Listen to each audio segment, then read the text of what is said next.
Ya pemirsa, pemerintah melalui Menteri Komunikasi dan Digital RI membentuk tim penguatan regulasi perlindungan anak di ranah digital.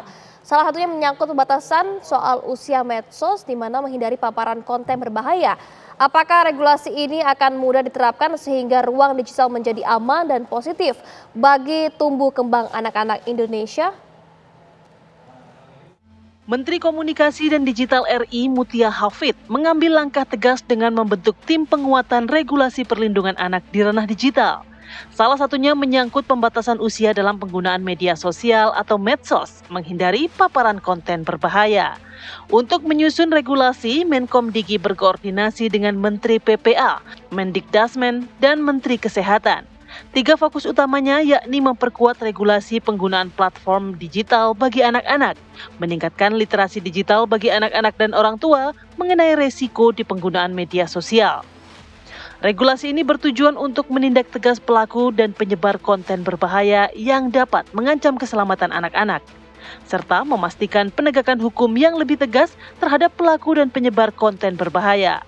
Akankah regulasi ini akan mudah diterapkan sehingga ruang digital menjadi aman dan positif bagi tumbuh kembang anak-anak Indonesia? Resmi tim akan menggodok betul-betulnya itu esok, dan kita tahu angka-angka yang memprihatinkan dari kejahatan-kejahatan di dunia maya terhadap anak-anak kita. Di antaranya untuk pornografi anak itu Indonesia keempat terbesar di dunia di ruang digital. Kemudian nanti dari kesehatan mungkin bisa ditambahkan, dan juga dari hak-hak anak ditambahkan oleh Ibu Menko PPA. Sehingga kemarin melalui Pak Seskap kami diminta untuk mempercepat proses lahirnya aturan perlindungan anak di internet ini, dan timeline-nya kurang lebih 1-2 bulan. Jadi besok tim akan langsung kerja untuk merumuskan, dan ini timnya tidak hanya dari kementerian saja, dari akademisi.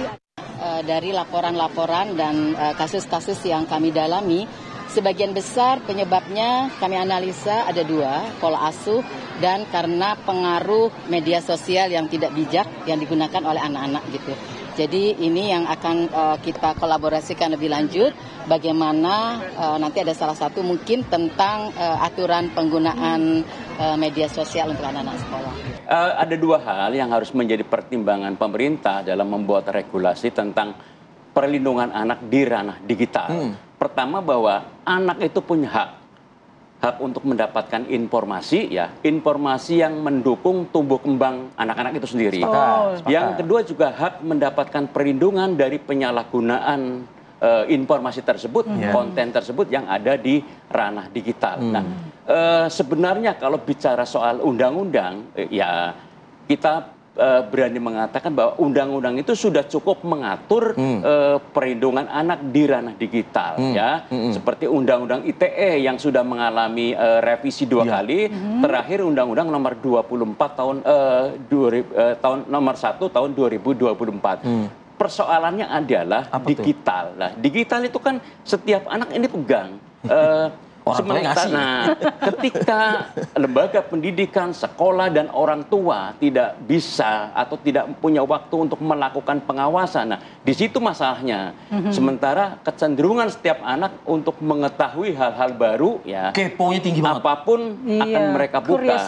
Sementara mereka sudah terkoneksi dengan internet dan sebagainya. Dompet memonitor ada percakapan yang luar biasa. Ini sejak tahun 2018. Dan tadi malam ketika saya diminta untuk pagi ini di sini, saya kumpulkan lagi data, tapi kebetulan terakhir tahun 2022. Sekarang pun kalau di Twitter juga nggak jauh beda bahkan lebih parah lagi. Jadi dulu Twitter itu membatasi panjang video. Nah, sekarang tidak dibatasi, bahkan bisa berjam-jam. Dan kalau sekarang itu konten-konten pornografi di Twitter itu bisa berjam-jam juga sama di sana. Dan kita kumpulkan data, yaitu yang terakhir itu bulan Maret, jadi Januari, Februari, Maret, saya ambil cuma 3 bulan saja itu.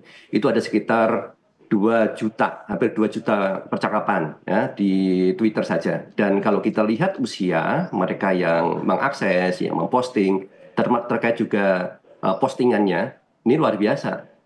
Mereka yang di usia di bawah 18 tahun itu bisa sampai 38% itu penulisnya di situ.